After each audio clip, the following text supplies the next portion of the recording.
So next of the important Mesopotamian empires is the Kingdom of Babylon, which lasted for approximately 300 years. Same region, except Babylon is bigger again than Sumeria. So Babylon you're probably most familiar with because of the famous king Hammurabi, who first off is a really good example of sort of a consolidation of previous examples of leadership in this region.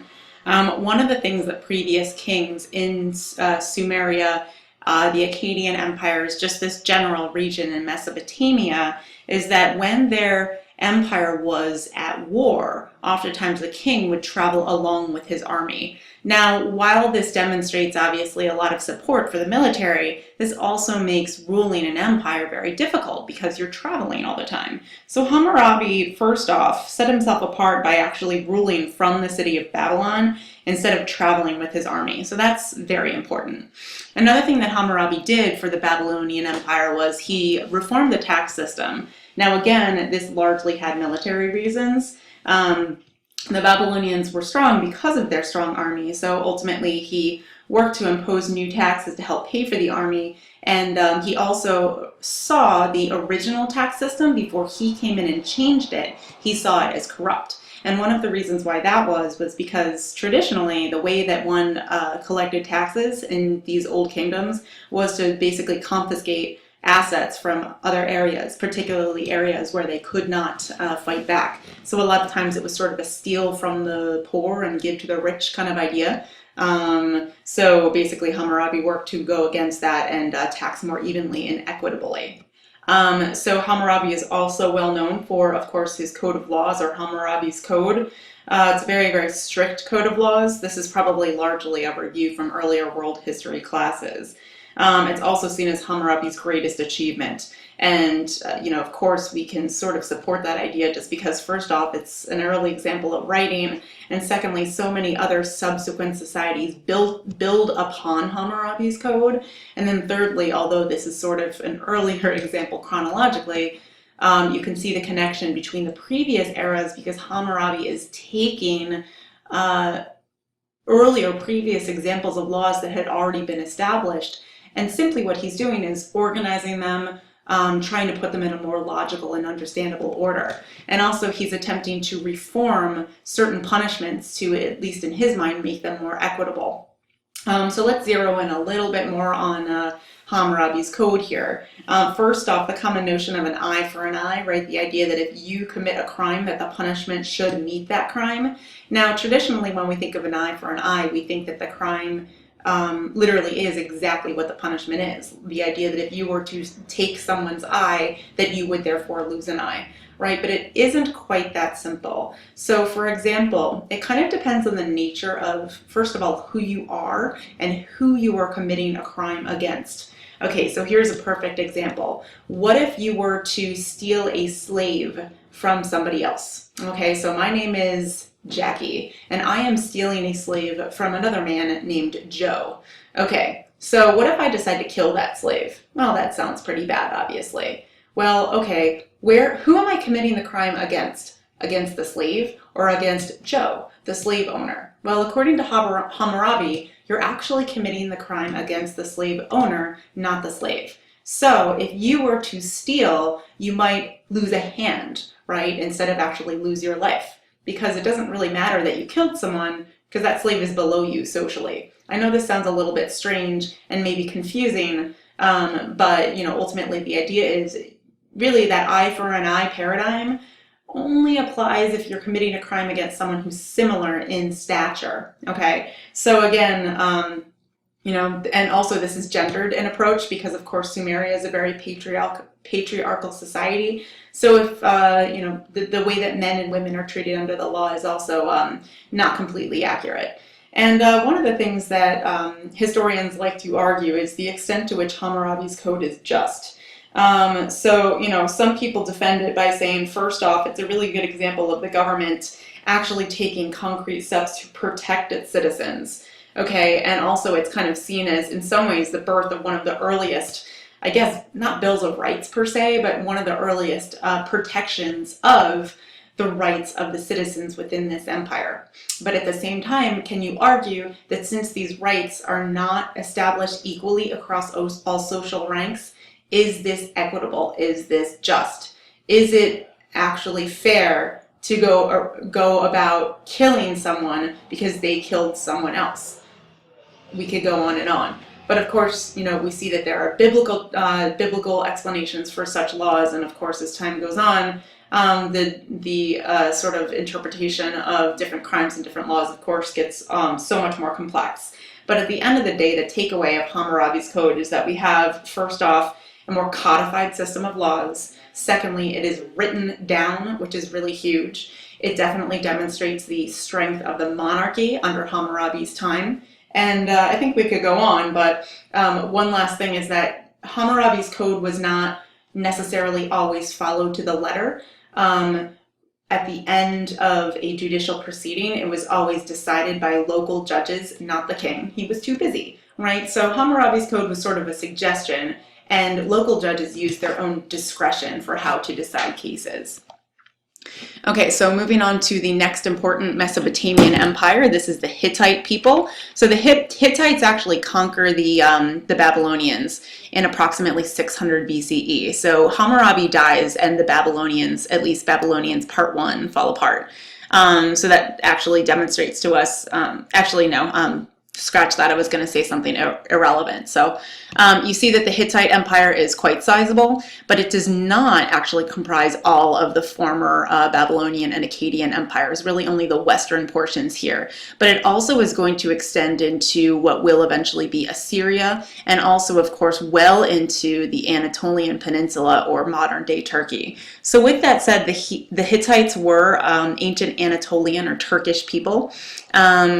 And they conquered the western regions of Babylonia upon Hammurabi's death. They had a very sophisticated military system. They used horses, and so they were credited with the advent of cavalries. They also used chariots in warfare, and also as we can see, I already said that they were Anatolian or Turkish people.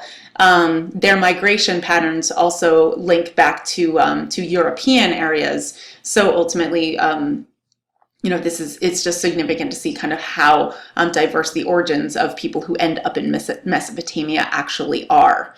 Okay, so the Hittites are around for approximately 450, close to 500 years, little less than 500 years. And then they, sorry. Okay. Then they're not conquered per se, but another kingdom that's going to arise to the south of the Hittites, and then is eventually going to absorb the Hittites is the Assyrian kingdom. Okay, and they are in power from approximately 1250 BCE to 612 BCE. The most well-known monarch of the Assyrian kingdom was King Assurbanipal. Apologies for pronouncing that wrong. He came across, at least in a lot of texts, as sort of arrogant, maybe almost to a braggadocious extent, right? He not only called himself king of Assyria, but there are texts that claim that he called himself king of the universe. The major cities of Assyria were Assur and Nineveh. The Assyrians, like the Hittites, were had a very strong military. They actually adapted a lot of military technologies from the Hittites themselves, like the cavalry and the chariots. They also adapted their own version of Hammurabi's code, but of course time had lapsed since Hammurabi's death, so they adopt Hammurabi's code to adjust to their society.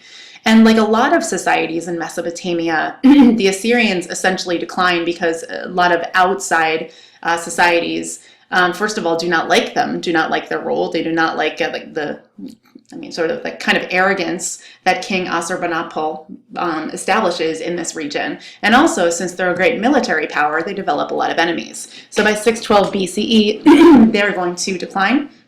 I thought I had a map of the Assyrian Empire at its height. Where did that go?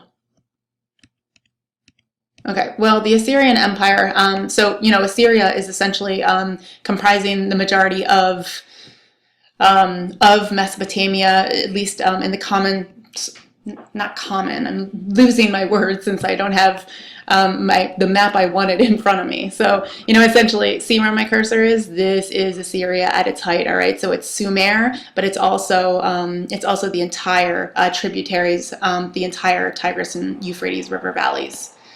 Okay, then the Babylonians are going to come back. So around 600 BCE, only for a brief period, only for about 50 years, the descendants of Babylonians, also known as the Chaldeans, are going to come back and basically reintroduce the Empire of Babylon and attempt to expand it geographically and also sort of make their mark in terms of cultural achievements in the period. The most famous and really the only king of the Neo-Babylonian / Chaldean era was Nebuchadnezzar. And he is often represented in history by through lavish wealth. He was known for expanding the city of Babylon until it was 8.5 hectares, which is about 2,100 acres, which is about 3.3 square miles. So maybe it doesn't seem big to us, but at the time, that's very large.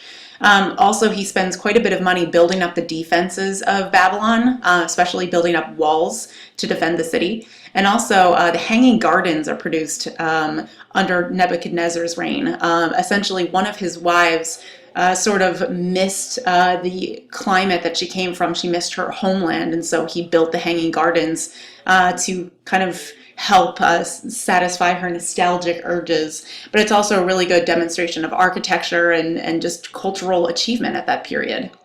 Then let's move on to the Israelites. So again, we probably have a strong background in this topic, but just as a brief overview. The Israelites, or Hebrew-speaking people, were nomads from Palestine and Egypt, sort of the area in between. So this is a small map, but kind of the Mount Sinai Peninsula area. And they lived actually within Mesopotamian society. So they were certainly part of that melting pot society that we discussed quite a bit in class. They incorporated some of Hammurabi's laws actually into Hebrew text, so that shows their connection with Mesopotamian society.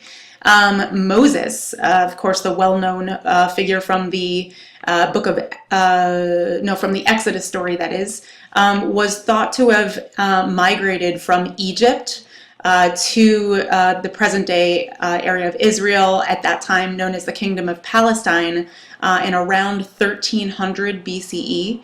Eventually, the kingdom of Israel is going to be united under its 12 most well-known tribes.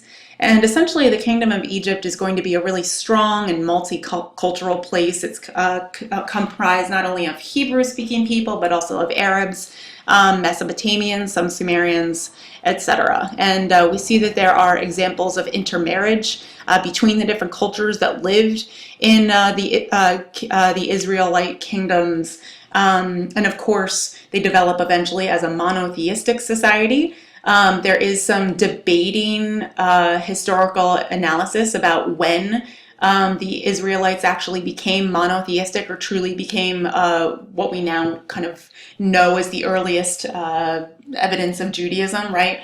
Some scholars link it to the story of Moses, right? So back to 1300 BCE. And other scholars say it happened much later, around 700 BCE, when they argue that sort of the evidence of monotheism comes up more prominently in later texts. So historians disagree on this point, and it's important for us to realize that. Also, historians disagree about the extent of the Kingdom of Israel, right? So some historians say that according to archaeological record, that the Kingdom of Israel did not comprise all of this region, that there were actually there were sort of small kingdoms that remained intact after 1000 BCE, but they were not completely united. Furthermore, when King Solomon dies in around 930 BCE, Israel is going to be divided into two different kingdoms. So again, this is small, but you see the kingdom of Israel is represented here in orange, and then the kingdom of Judah is represented here in, I guess, greenish yellow. So when they are divided, what we see is that actually a lot of the northern people are going to actually abandon their Jewish identity at this point, and many of them are going to become Palestinians instead. But then eventually what we're going to see is that Judah is going to is going to return, a lot of the Israelites are going to